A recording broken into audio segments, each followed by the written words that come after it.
Ah, Magandang pagbabalik ko po muli sa inyo sa kadahilanan ang aking pong papaliwanag hindi po makasasama bagkus makabubuti.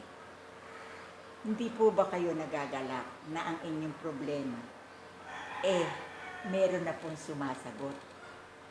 Kaya lang po ito masasagot kung kayo po ay malapit sa Diyos.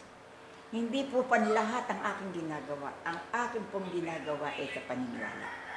Naririto po ang aking mga ginampanan kanina na Isabela ba? Isabela po. Taga Isabela po sila. Eto na po, ipakikita ko na. Ate, ako na yun sa'yo. Ate, matagal mo na bang problema? Itas mo. Matagal mo na bang problema yan? Matagal na po. 3 years. Lakas-lakas mo. 3 years na po kung itong ko na yun. Okay.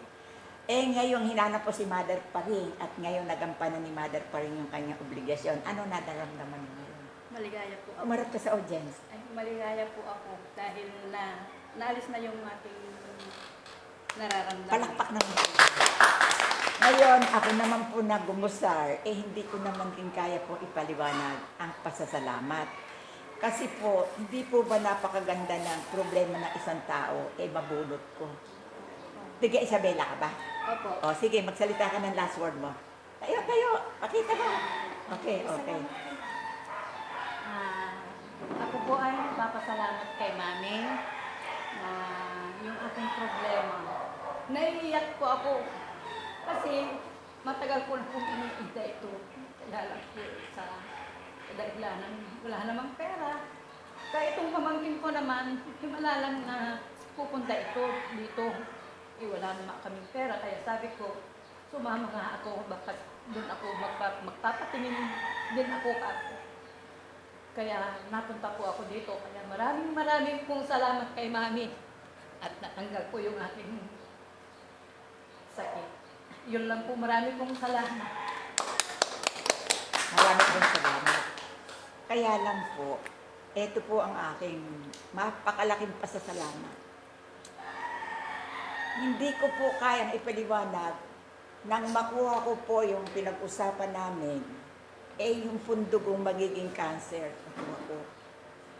Kaya po, Panginoon, maraming pong salamat. At sana po, yung mga may problema, wag na po ninyong palawakin.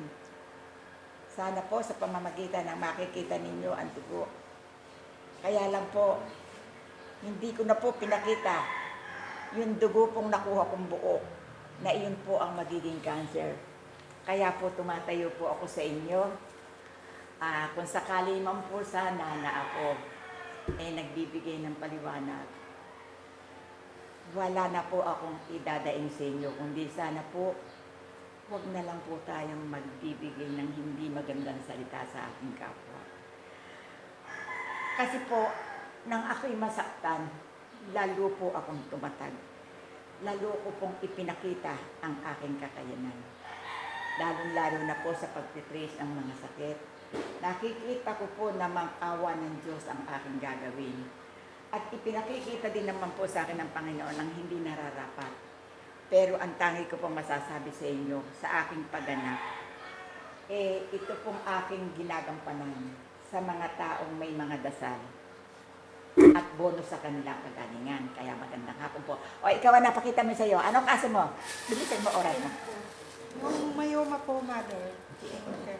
Ako po yung nagpapasalamat kay Mother at natanggal na po ang aking sakit na nararamdaman at nagpapasalamat po kami ng marami sa kanya. Hindi po namin makakalimutan sila. Amen! Salamat po. Ikaw naman. Sige. Salamat po kay Mother. Natanggal na po yung aking kidney. Maraming salamat po, Mother. Lalo naman ikaw, kuya. Tayo. Hindi ako Okay, sige. O, hindi, kahit na nakaupo na lang. Pumarap ka sa audience. Salamat at nagamot na yung prostate ko. Dahil lang kay Mother. Siya nakagamot sa akin. Okay. Ano po siya? Tauhan siya sa munisipyo sa Isabela. Kaya po, magandang hapon po sa inyo. Ang tangi ko lang pong masasabi ganito. Ewan ko ba po kung ano itong babasahin ko. Isang magandang hapon ang aking pasalubong. Mga anak ay pakinggan ang magandang diwa at hiwaga ng kagalingan. Di nyo makakalimutan ang St. Joseph na lugar. Kung kayo'y may problema, ang Diyos ang nagbabantay. Maraming pong salamat sa naglalamay sa Facebook ni Mother Paring. Hanggang ako ay naririto, di ko papabayaan. Magbigay naman kayo ng last word. Thank you, Mami. Ikaw. Hindi kita Maraming makakalimutan. salamat po kay Mother pa rin. Hindi po namin siya makakalimutan. Wow, salamat. Ako man. Ikaw. Ay, kuya, isa pa lambing. Salamat po. Okay. Ako po naman ay kakanta ngayon eh. Salamat sa iyo, aming Panginoong Jesus. Ito po'y sinika, kagalingan ng mga tao. Ako po'y narito na lagi nang nagdarasal. Ama, lagi mo po akong sadyang bendisyonan. At gagawin ko po ang lahat ng bagay-bagay sa kagalingan ng taong minamahal. Bye po. Love you. Makakauwi na kayo. Hindi na kayo babalik. Sa picture. Pamaya kakano.